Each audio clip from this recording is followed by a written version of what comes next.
Hello friends, I am Sanjeev Kadian with a new video on vocabulary, and we are going to discuss how to boost our vocabulary. Many students are found to cram a lot of words, and on the basis they think they will be able to crack exams. I think it's not the right way. For that you have to adopt three ways. Yes friends, I am here to tell you about the three ways how to boost our vocabulary so that you will be able to crack exams, whether it is IBPS PO, SBA PO, clerk, SSC CGL, LDC, bank PO or NDA CDS, FCAT or Air Force exams. चलिए friends, with the help of this video we are going to learn three tips, three tricks how to boost our vocabulary. Friends, first of all, we have to expose ourselves to the new words. Yes friends, first you have to expose yourself to the new words, new rules. New words means you have to learn, you have to read newspapers. Rule number 2, online newspapers and articles are excellent source for a quick reading. That is the second way. Third, you have to make a notes. You have to make a note on vocabulary that are being learned by you on the daily basis, and you have to complete all the sources that will be helpful in your exams. Just you have to 3 points. First, you have to expose yourself to the new words and try to understand the contextual concept. Contextual concept mean sentence के अंदर जो word given है उसका meaning क्या रहेगा, उसको आपको learn करना है. Rule number 2, you have to start reading. You have to be a keen reader to learn a lot of words on the daily basis. चलिए friends, with the help of this video we can see how to boost our vocabulary. We don't try to learn words please. हाँ, मैं यहाँ पर एक student का mention करना चाहूँगा. हमारे एक स्टूडेंट हैं लुधियाना से. सुबह मेरे पास उनका कमेंट आया था, कॉल भी आई मेरे पास. कह रहे थे कि सर वो एनडीए के एग्ज़ाम के रिगार्डिंग मुझे वोकैबुलरी को स्ट्रॉन्ग करना है. How to be strong, how to boost our vocabulary to crack NDA exams. तो माय डियर, हर स्टूडेंट के लिए मैं आपको यही एडवाइस देना चाहूँगा कि एग्ज़ाम को, चाहे एग्ज़ाम आपका कोई भी हो, हर एग्ज़ाम के लिए आपको क्रैमिंग नहीं करनी है. You have to start by learning. You have to be a keen reader. You have to expose yourself to the new words and try to understand the contextual concept. Don't try to learn words and don't try to satisfy yourself by learning 200 words, 300 words. Please, with the help of this video, try to understand how to boost vocabulary and how to use words. Friends, हमें जो exam दिया जा रहा है उसका meaning ये नहीं कि आपको एग्ज़ाम क्रैक करना है. उसका मीनिंग ये होता है, ये गैस करना या फिर ये असेसमेंट लगाना होता है कि आपको जो न्यूज़पेपर दिया जाए या कोई आपको लेटर दिया जाए या आपको कोई कन्फर्मेशन किसी लेटर में किसी चीज़ की दी गई है, आप उसको समझ सकते हैं या नहीं समझ सकते. That is the point. आपका कोई भी एग्ज़ाम जो लिया जा रहा है उसका मीनिंग ये नहीं कि आपको उस एग्ज़ाम को पास करना है. उस एग्ज़ाम का मीनिंग होता है कि you have to understand the concept, how to relate words to the context. लेकिन हमारे बहुत सारे स्टूडेंट्स हैं, मैनी स्टूडेंट्स, में ये कहूँगा कि 90% स्टूडेंट्स ऑफ द इंडियंस एक ही काम करते हैं. सिर्फ क्या, प्रीवियस पेपर्स के क्वेश्चन पेपर उठाते हैं, मार्केट से एक बुक परचेज करते हैं और वहाँ से उस बुक्स के अंदर से जो भी कंटेंट्स गिवन हैं उस कंटेंट्स को याद करना शुरू कर देते हैं और ये सोचते हैं कि शायद उस बुक को याद करने का मीनिंग है कि वो एग्ज़ाम क्रैक कर सकते हैं. लेकिन माय डियर फ्रेंड्स, ऐसा बिल्कुल भी नहीं है. तो सबसे पहले बात माइंड में सेट कर लीजिए कि आपको एग्ज़ाम क्रैक करना है एग्ज़ाम क्रैक करने के लिए ज़रूरी ये है कि आप कंसेप्ट को समझें, सेंटेंसेस को जोड़िए और रियल लाइफ में उन वर्ड्स को, सेंटेंसेस को लाइफ में यूज़ कीजिए। तो एग्जामिनर आपसे यही एक्सपेक्ट करता है कि आप सेंटेंसेस को लाइफ में यूज़ करें। अगर आप रट्टाफिकेशन करेंगे तो रट्टाफिकेशन से एग्ज़ाम में पास तो हो सकते हो, श्योरिटी नहीं है। नंबर 2, एग्ज़ाम के बाद जो लाइफ चलेगी उस लाइफ में आप उन वर्ड्स को, उन सेंटेंसेस को यूज़ नहीं करने वाले हैं। इसका मीनिंग क्या होगा? आप भूल जाओगे। और उसके बाद जो भी आपके सामने कभी इंग्लिश में लिखा हुआ कोई लेटर आएगा, कोई मेल आएगी, तो आप उसको पढ़ नहीं पाओगे। You will not be able to learn और understand what is the written in the concept in the letter. तो फ्रेंड्स, आपको सबसे पहले फोकस करना है कंसेप्ट पर, न कि वर्ड्स पर। आपको फोकस करना है कंसेप्ट पर, न कि वर्ड्स पर। नंबर 2, आपको कंसेप्ट का मीनिंग क्या है? आपको फोकस करना है कि हाउ टू यूज वर्ड्स और sentences in real life. You don't need to learn words, you don't need to learn a lot of words, a few words और with the tricks. Yes, tricks तो बिल्कुल भी use नहीं करनी है। ये जो ट्रिक्स का बच्चा, कोई भी बच्चा अगर ट्रिक्स अडोप्ट करता है, ट्रिक्स के जरिए याद करने की कोशिश करता है, तो ये शॉर्टकट है माय डियर। शॉर्टकट लंबा नहीं चलता है और सक्सेस का कोई शॉर्टकट नहीं है। Success doesn't require shortcut. Success requires hard work, practice, utilization of words, utilization of everything. if you are be able to utilize words, sentences in real life, so you are be able to crack any exam, whether it is bank PO, FCAT, air force, IBPS PO, SBI PO clerk. चलिए friends, ज़्यादा time waste ना करते हुए तो देखते हैं कैसे हम वोकैबुलरी को स्ट्रॉन्ग करने वाले हैं, कैसे हम वोकैबुलरी को समझने वाले हैं। प्लीज़ देखिएगा सेंटेंसेस को।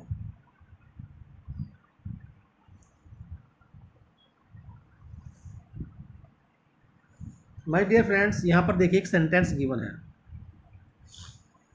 आपके एग्ज़ाम में जब एक क्वेश्चन आएगा, एक वर्ड दिया जाएगा, साथ में 4 ऑप्शन होंगे और 4 ऑप्शन के अंदर से आपको एक ऑप्शन चूज़ करना है। तो बहुत सारे वर्ड्स होंगे, पता नहीं एग्ज़ाम में कौन सा वर्ड कहाँ से आ जाए। तो आपको डेली बेसिस पर नोट्स बनाने हैं माय डियर। यस कृतिका बच्चे, आपका जो कॉल आया मेरे पास, आपने जो मेरे से रिक्वेस्ट की, तो वो मैं उसी के रिगार्डिंग आपको समझाने की कोशिश कर रहा हूँ। प्लीज़ समझिए, हमें एग्ज़ाम के लिए वर्ड्स को याद नहीं करना है, सिनोनिम्स एंटोनिम्स का रट्टा नहीं लगाना है, हमें सिर्फ फोकस करना है कंसेप्ट पर।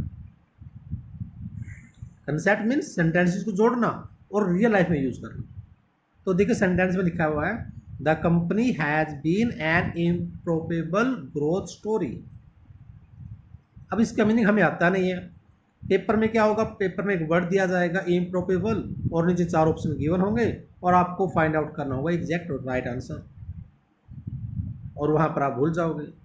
तो अगर आप वर्ड्स को रियल लाइफ में यूज़ करोगे, सेंटेंसेस में यूज़ करोगे, तो बेनिफिट क्या होगा? फर्स्ट, एग्ज़ाम क्रैक होगा। सेकंड, रियल लाइफ में बेनिफिट मिलेगा। थर्ड, आप आने वाली जनरेशन को भी इसका बेनिफिट देने वाले हैं। तो यहाँ पर माय डियर इम्प्रोबेबल का मीनिंग होगा कुछ ऐसा जो होना पॉसिबल नहीं है, असंभव है। इंग्लिश में कहा जाए unlikely, not likely to happen, not likely to happen.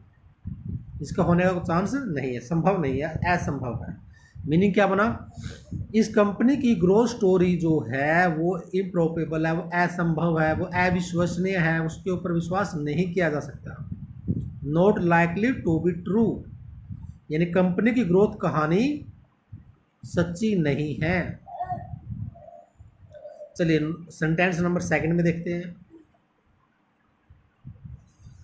The films only weakness is that the twists and improbable. तो यहाँ पर देखिए वर्ड दिया दैट ट्विस्ट। तो ट्विस्ट का मतलब है माय डियर, याद रखना, और साथ में ना मैं आपको जो वर्ड्स बता रहा हूँ साथ में नोट भी करना कि सर ने आज कितने वर्ड्स को एक्सप्लेन किया है। और ये वर्ड्स किसी पेपर में नहीं है, लेकिन पेपर में 101% आने वाले हैं गारंटी के साथ, क्योंकि हमारे जो मेंटेलिटी बनी हुई है कि किसी पेपर में क्वेश्चन जो आएंगे वो प्रीवियस पेपर से आएंगे। ऐसा नहीं माय डियर, जो एग्जामिनर है वो इतना स्टूपिड नहीं है कि प्रीवियस पेपर से उठाकर सेम क्वेश्चन देगा। तो आपको न्यूज़पेपर, ऑनलाइन आर्टिकल पढ़ना और जोड़ना समझना आना चाहिए, उसको सीखिए। तो यह ट्विस्ट का मतलब है माय डियर डिस्टोर्ट, ट्विस्ट का मतलब है मुड़ना, ट्विस्ट का मतलब है नया मोड़ आना। फिल्म की एकमात्र कहानी क्या है, वो ये है the twist and improbable coincidences, यानी कि असंभव होने वाले कोइंसिडेंसेस और twist almost two melodramatic for their own good, यानी कि वो हमेशा से क्या रहे हैं, बहुत ही मेलोड्रामेटिक रहे हैं, यानी कि जो होना पॉसिबल नहीं है ऐसे रहे हैं। यानी कि उस कहानी के अंदर जो कोइंसिडेंसेस हैं, जो ट्विस्ट हैं, जो मोड हैं, जो टर्न हैं, वो इम्प्रोबेबल रहे हैं और वो बहुत ज़्यादा मेलोड्रामेटिक हैं। तो यहाँ पर आपने 2 वर्ड्स देखे my dear, first twist, second improbable, third melodramatic. इस सेंटेंस के अंदर 3 वर्ड्स हैं। तो आपने सेंटेंस में देखना है कि एक सेंटेंस में कितने टिपिकल वर्ड्स दिए गए हैं, उसका बेनिफिट क्या मिलेगा। पहले तो बेनिफिट आपको ये मिलेगा कि आप वर्ड्स के मीनिंग क्लियर कर रहे हो with the help of Google. जिस वर्ड का मीनिंग क्लियर नहीं है, गूगल पे जाइए, उसका मीनिंग फाइंड आउट कर लीजिए। दूसरा, आपको एक कॉन्फिडेंस क्रिएट होगा कि आप सेंटेंसेस को, आप न्यूज़पेपर को जोड़ सकते हो। क्लियर। चलिए नेक्स्ट, इसी वर्ड को दिया गया है, इम्प्रोबेबल का मीनिंग क्या बनता है, असंभव। इंग्लिश में कहा जाए not likely to be true और टू हैपन। इसका सिनोनिम दे दिया गया, देखो जैसे नोट्स मैंने बनाए हैं वैसे ही नोट्स आपको बनाने हैं। एक टिपिकल वर्ड देखना है, उस वर्ड से रिलेटेड गूगल पे जाना है और वहाँ से 1 या 2 सेंटेंस को नोट करना है, और साथ में देखना है उस वर्ड का सिनोनिम क्या गिवन है। जैसे यहाँ पर देखो, इम्प्रोबेबल का सिनोनिम दिया गया डाउटफुल, अनसर्टेन। क्लियर हुआ। तो ये इसका सिनोनिम है। अब पेपर में क्या पता ये पूछ लिया जाए इम्प्रोबेबल का एंटोनिम क्या होगा, तो वो क्या होगा, प्रोबेबल होगा, सर्टेन होगा। यानी कि साथ में आपको 2 सिनोनिम और 2 एंटोनिम भी दिए गए हैं ताकि आपको आइडिया रहे पेपर में कैसे करना है। रियल लाइफ और एग्जाम दोनों ही आपके सेंटेंसेस में, आपके पेज पर मेंशन है। सेकंड सेंटेंस को देखिए, यहाँ पर दिया गया है he spent the next hour setting up an alibi. देखो फ्रेंड्स, बहुत ही अच्छा वर्ड दिया गया है और मैं गारंटी से कह सकता हूँ ऐसा वर्ड एग्जाम में आता ही है। He spent the next hour setting up an alibi with 2 complacent friends. अब देखो इस सेंटेंस के अंदर 2 वर्ड्स मेंशन हैं जो आपको एग्जाम में आपकी वोकैबुलरी को बूस्ट करने में हेल्प करेंगे। कंप्लेजेंट का मतलब है जिसको मेहरबान बोलते हैं। कंप्लेजेंट मीन्स मेहरबान। दूसरा, कंप्लेजेंट का मतलब अगर कहा जाए जो दूसरों को खुश करना चाहता है, जो दूसरों को सेटिस्फाई देखना चाहता है। और तीसरा यहाँ पर जो वर्ड दिया गया एल्बाई का माय डियर मीनिंग यहाँ पर हुआ, एल्बाई का मीनिंग है प्रूफ या फिर एक्सक्यूज। एल्बाई के 2 मीनिंग है my dear, first excuse, second proof. देखो नीचे मेंशन किया गया है, ऐसे ही मेंशन आपको करना है, ऐसे नोट्स बनाने आपको। Alibi is also an excuse for something, यानी कि एल्बाई एक एक्सक्यूज भी है। इसका यूज रियल लाइफ में कैसे करने वाले हैं, एक एग्जांपल मैंने नोट किया, वैसे ही एक एग्जांपल आप भी बनाने वाले हैं। आप बनाएंगे और यूज करेंगे रियल लाइफ के अंदर। You are late again. आप ऑफिस में जाते हैं और सामने वाला पर्सन या ओनर आपको बोलता है, डांटता है, आप फिर से लेट हो गए, यू आर लेट अगेन। तो आपको क्या कहेगा, अब आज का बहाना क्या है आपका, आज क्या बहाना बनाओगे, तो वो आपको क्या कहेगा इंग्लिश के अंदर, what's your alibi this time. What's your alibi this time, यानी इस बार आपका बहाना क्या है। तो एल्बाई का मीनिंग है माय डियर बहाना, एल्बाई का मीनिंग है प्रूफ। एक एग्जांपल और लिया मैंने आपके लिए, he has a cast iron. Cast iron आपका एक इडियम दिया गया, उसका मीनिंग क्या है, वेरी स्ट्रॉन्ग। यानी कि यहाँ पर जो सेंटेंस आप देख रहे हैं, यहाँ पर सिर्फ वोकेबलरी ही नहीं है, साथ में आपको इडियम फ्रेजेस भी दिए जा रहे हैं जो आपके एग्जाम्स में आने वाले हैं और आपको पूरा बेनिफिट देंगे, आपके लिए हेल्पफुल रहेंगे। तो he has a cast iron जिसका मीनिंग है वेरी स्ट्रॉन्ग। एलबाई का मतलब है एक्सक्यूज या proof. He was in hospital the week of the murder. तो उसके पास एक स्ट्रॉन्ग प्रूफ है कि वह मर्डर के वीक हॉस्पिटल में था। Next, we need solutions which will keep everyone happy and complacent. तो यहाँ पर कंप्लेजेंट वर्ड जो ऊपर दिया गया था जिसका मीनिंग मेहरबान था, जिसका मतलब किसी को खुश करना, किसी को संतुष्ट करना था, वही दिया गया। उसके लिए कुछ एग्जांपल दिए गए हैं, क्योंकि जब आप पैसेज देखेंगे माय डियर, पैसेज में, क्लोज टेस्ट में, पैराजम्बल के अंदर या ऑर्डर ऑफ वर्ड्स के अंदर आपको टिपिकल वर्ड दिए जाएंगे, उसका मीनिंग आपको क्लियर नहीं होगा और जिसकी वजह से आपका पैराजम्बल नहीं हो पाएगा और जिसकी वजह से आपका क्लोज टेस्ट नहीं हो पाएगा, उसमें मिस्टेक हो जाएंगी। तो वर्ड्स का मतलब सिर्फ सिनोनिम एंटोनिम करना नहीं है, वर्ड्स का मीनिंग है सेंटेंसेस को सही ढंग से जोड़ना, उस सेंटेंस को अंडरस्टैंड करना। तो इसका मीनिंग क्या हुआ, हमें सॉल्यूशंस की आवश्यकता है और जो हर व्यक्ति को खुश रखेंगे, which will keep everyone happy and complacent, जो हर किसी को खुश रखेंगे, हमें ऐसी सॉल्यूशंस की आवश्यकता है। ही स्टैम्प्ड अ फुट। आप पहले ये बताओ इसको आप क्या बोलने वाले हैं, इसको प्रोनाउंस कैसे करेंगे, इसका प्रोनाउंसिएशन क्या होगा। My dear, mostly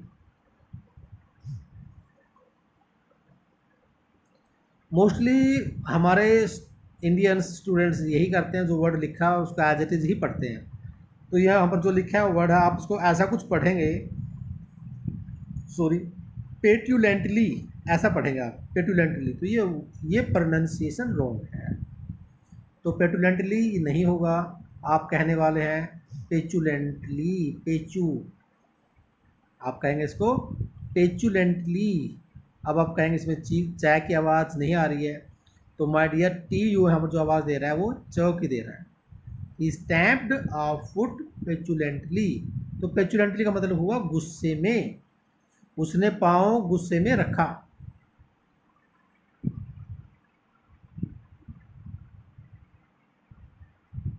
next example, यानी कि सेंटेंस को जब आप जोड़ेंगे तो आपको अंदर से कॉन्फिडेंस, इंटरेस्ट, एक्साइटमेंट क्रिएट हो रही होगी शायद आपको अब भी, कि आप वर्ड्स को याद नहीं कर रहे हैं, आप सेंटेंसेस को जोड़ रहे हैं, न्यूज़पेपर को पढ़ने में आप एबल हो रहे हैं।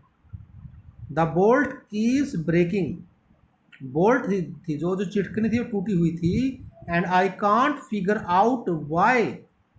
फिगर आउट का मीनिंग यहाँ पर हो गया माय डियर, याद रखना है, ये पेपर में पूछा जाएगा। फिगर आउट का मतलब हुआ समझना। ऐसे आपको फ्रेजल दिए जाएंगे। अब आप तैयारी किसकी कर रहे हो, सिनोनिम्स और एंटोनिम्स की। लेकिन मैं आपको, यानी कि सर आपको साथ में क्या समझा रहे हैं, जो बीच में सेंटेंसेस आ रहे हैं जो आपको हेल्प करेंगे कॉम्प्रिहेंशन में, आपके क्लोज टेस्ट के अंदर, आपके फ्रेजल के अंदर, आपके रिप्लेसमेंट के अंदर। यानी कि आप एक टॉपिक नहीं कर रहे हैं, आप पूरी एनडीए की, सीडीएस की, हर एग्जाम की तैयारी कर रहे हैं। तो माय डियर फ्रेंड्स, सॉरी मैं बार बार आपका टाइम इस बीच में कर देता हूँ, आपको थोड़ा सा फिलोसफिकल लेक्चर देना शुरू कर देता हूँ, उसके लिए सॉरी। तो कंटिन्यू कर कीजिएगा प्लीज़। नेक्स्ट एग्जांपल में दिया गया है, ही शाउटेड पेचुलेंटली एट अ बॉय। यानी कि एक व्यक्ति लड़के पर गुस्से से चिल्लाया। तो पेचुलेंटली का मीनिंग क्या हो, गुस्से से। Who was curving a word on almond tree. जो एक एलमंड ट्री के ऊपर कुछ बना रहा था, कर्विंग कर रहा था। तो यहाँ पर एक वर्ड दिया गया है एलमंड, जो मैंने अभी आपके सामने प्रोनाउंस किया। तो एलमंड नहीं होता, सही प्रोनाउंसिएशन भी आप इंप्रूव करते चलिए। एलमंड नहीं होगा, एमंड, एल यहाँ पर साइलेंट रहेगा, almond tree. My dear friends, sentences और वर्ड्स बहुत ही इंपॉर्टेंट हैं आपके लिए, तो सेंटेंसेस को समझिए। हर एक वर्ड के अंदर हर वर्ड के अंदर एक ऐसा क्वेश्चन दिया गया जो पेपर में आने वाला है, हर सेंटेंस के अंदर ऐसा क्वेश्चन दिया गया है जो पेपर में आप फेस करने वाले हैं। तो देखिएगा, the player had just petulantly hurled the ball at the referee. और नोट करना है कितने वर्ड्स हो चुके हैं, सेंटेंस काउंट नहीं करने हैं, वर्ड्स देख रहे हैं। पेचुलेंटली, प्लेयर ने एक बॉल को रेफरी पर फेंका। हर्ल्ड, हर्ल्ड मीन्स फेंकना। आपको याद होगा जम्मू कश्मीर के अंदर कुछ साल पहले होता था, वहाँ पर कुछ लोग सोल्जर्स पर पत्थर फेंकते थे। तो फेंकना मीन्स उस पत्थरों को फेंकने का मीनिंग क्या होगा, हर्ल। तो हर्ल का मीनिंग यहाँ पर हुआ फेंकना। और पेचुलेंटली का मीनिंग क्या हुआ, गुस्से से, यानी कि प्लेयर ने बॉल को रेफरी पर गुस्से से फेंका। Next example, to throw something with a lot of force. इसका मीनिंग क्या हुआ, पेचुलेंटली मीनिंग यहाँ पर क्या है, सॉरी हर्ल का यहाँ पर मीनिंग क्या है, किसी चीज को ताकत से फेंकना, यूजुअली इन एन एंग्री और वायलेंट वे, गुस्से से फेंकना। नेक्स्ट एग्जांपल देखिए, in a fit of temper he hurled the book across the room. In a fit of temper मतलब गुस्से में, इसका मीनिंग वही है, गुस्से में।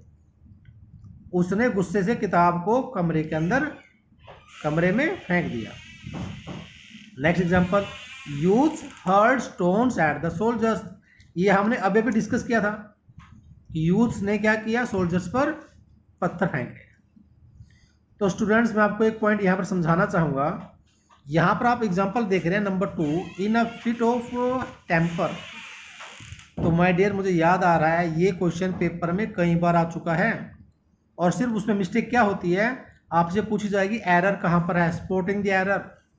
एरर पूछेगा तो एरर कहाँ होती है, इन अ फिट, आ नहीं होता वहाँ पर, ए गिवन नहीं होता है, ये छोटी सी मिस्टेक होती है। तो याद रखना, जब भी आप फिट ऑफ टेम्पर यूज करेंगे तो ए का यूज वहाँ पर होगा। Next example, the kids were outside throwing snowballs at each other. तो यहाँ पर मतलब फेंकना ही है। टोस, टोस का मतलब फेंकना होता है। She tossed the keys into her bag. उसने कीज को उसके बैग में टोस कर दिया, फेंक दिया। एंड वेंट आउट, और चले गई, बाहर चली गई। चक, चक का मतलब देखो, चक से एक वर्ड बनता है चकलिंग, एक वर्ड बनता है चकलिंग। चक सेम है, प्लस LING। तो इसका मीनिंग क्या हुआ, चकलिंग का मतलब होता है मुंह को दबाकर हंसना। लेकिन यहां पर चक का मीनिंग हुआ, चक मीन्स यहां पर है फेंकना। चक मीन्स फेंकना, और चकलिंग मीन्स मुंह को बंद करके हंसना, दबाकर हंसना। फ्लिंग, फ्लिंग का मतलब सेम वही है, फ्लिंग मीन्स फेंकना। देखो यहां पर फेंकने कई वर्ड्स आ चुके हैं। He crumpled up the letter and flung it into the fire. उसने लेटर को क्रम्पल किया और उसको क्या कर दिया, फायर में फ्लंग कर दिया। यानी कि फ्लिंग की सेकंड फॉर्म यूज हुई है फ्लंग, फेंकने का फ्लंग, फ्लंग, फ्लिंग, चक, हर्ल, थ्रो, टोस, ये सारे क्या बन गए, इसके सिनोनिम बन गए। और अगर आप इसको डायरेक्ट सिनोनिम को याद करते तो भूल जाते। अभी आप सामने देख रहे हैं कि किस वर्ड का यूज कैसे करना है।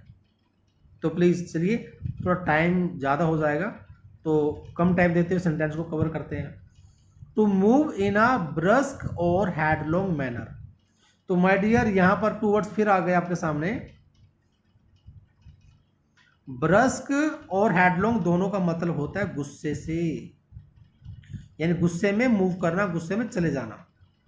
देखो डेफिनेशन दी जा रही है, डेफिनेशन के अंदर ही कुछ वर्ड्स दिए जा रहे हैं, वो कैब दी जा रही है। Flung out of the room in a rage, ये रियल लाइफ में यूज करो, सेंटेंस को रियल लाइफ में यूज करो। दूसरे को बोलो, please don't fling out of the room in a rage. गुस्से से कमरे से बाहर मत जाओ। तो ऐसे हम सेंटेंस को यूज करने वाले हैं, न कि पेपर की तैयारी के लिए रट्टा लगाने वाले हैं। नेक्स्ट देखो, पेपर में एक ये क्वेश्चन ऐसे बना है, इन अ रेज, ये एक फ्रेज है, इन अ रेज फ्रेज है, पेपर में हमेशा ए आएगा, और पेपर में अगर ए एरर पूछेगा तो वहाँ ए गिवन नहीं होगी, तो इस टाइप से एरर भी बन जाएगी। नेक्स्ट एनिमल से रिलेटेड भी बनता है, किक करना यानी कि मारना, प्लंज करना, फेंकना, इसको हम जंप करना बोलते हैं। विगर्सली, ताकत के साथ, विगर्स, विगर्स का यहाँ पर मीनिंग हो गया गुस्सा, ताकत, फोर्स। विगर्सली यानी कि ताकत के साथ किक मारना। यानी कि आप अगर ये देख रहे हैं कि डेफिनेशन दी गई है, तो ये डेफिनेशन ही दी गई, इसके अंदर डेफिनेशन के अंदर वर्ड दिए गए हैं जिसका मतलब है विगर्स। विगर्स मतलब होता है ताकत, और विगर्सली ताकत से। और पेपर में अगर ऐसा पूछ लिया जाए, सिर्फ पेपर में ऐसा वर्ड आ जाएगा विगर, तो विगर का मतलब होता है फोर्स। अगर आप रट्टा लगाएंगे तो आप भूल जाओगे, आप सोचेंगे आपने ये वर्ड देखा ही नहीं है, जबकि विगर से विगर्स बना और विगर्स से विगर्सली बना। नेक्स्ट वर्ड दिया गया है जिसको आप पेटुलेंट बोलने वाले हैं, तो पेटुलेंट नहीं होगा, पेचुलेंट। पेचुलेंट जो आपने इतने सेंटेंसेस में देख लिया है, जिसको हिंदी में क्या कहा जाएगा, दृष्टतापूर्ण। एंगर्ड और annoyed especially in a rude way, I think आपको पहले क्लियर हो चुका है।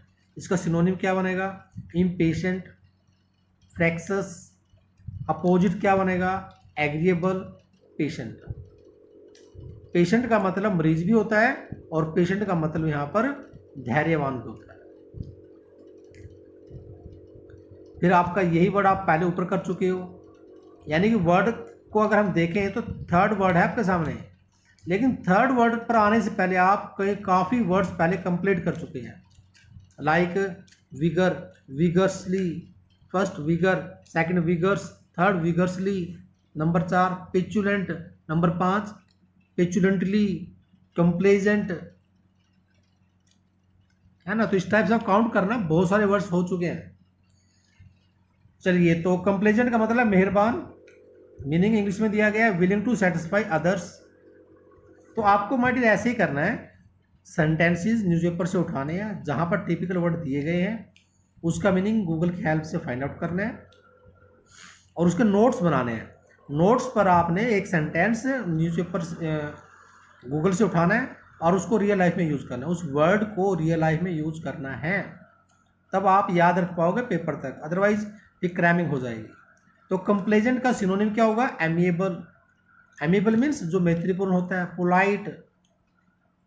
और अपोजिट क्या कहेंगे, डिसकंटेंटेड, असंतुष्ट जिसको बोलते हैं, जो अपने ऊपर ही मेहरबान होता है, दूसरे के बारे में सोचता ही नहीं है।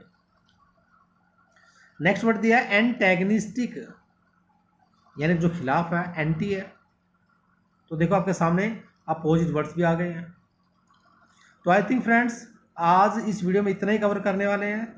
नेक्स्ट वीडियो के अंदर फिर हम कुछ वर्ड्स लेकर आएंगे, सेंटेंसेस न्यूज़पेपर के आपके टाइटल्स के साथ डिस्कस करेंगे। तो फ्रेंड्स, किसी भी स्टूडेंट का अगर कोई डाउट है, कृतिका या कोई और बच्चा है जिसका कोई कंसेप्ट है, डाउट है, क्लियर नहीं हो रहा है, तो प्लीज़ आपके पास नंबर होगा, आप कॉल कीजिए या कमेंट डालिए, मैं आपके हर क्वेश्चन का आंसर देने की कोशिश करूँगा बच्चे। और प्लीज़ मैं कह रहा हूँ, अगर आप इस तरीके से तैयारी करते हैं तो मैं गारंटी से कह रहा हूँ कि आपका एग्ज़ाम डेफिनेटली क्रैक होने वाला है। अगर आप तैयारी करते हैं सिर्फ वर्ड्स को लेकर, तो मैं ये गारंटी दे रहा हूँ आपका एग्ज़ाम कभी भी क्रैक नहीं हो सकता। तो ये मेरी रिक्वेस्ट हर स्टूडेंट से रहेगी, तो हर स्टूडेंट से रिक्वेस्ट रहेगी कि वो अपने लेवल पर सही ढंग से तैयारी करें। और till next day, till next video, please maintain your patience and passion emotions so that you be able to get your targets. और before that please share करें, like and subscribe. Thank you.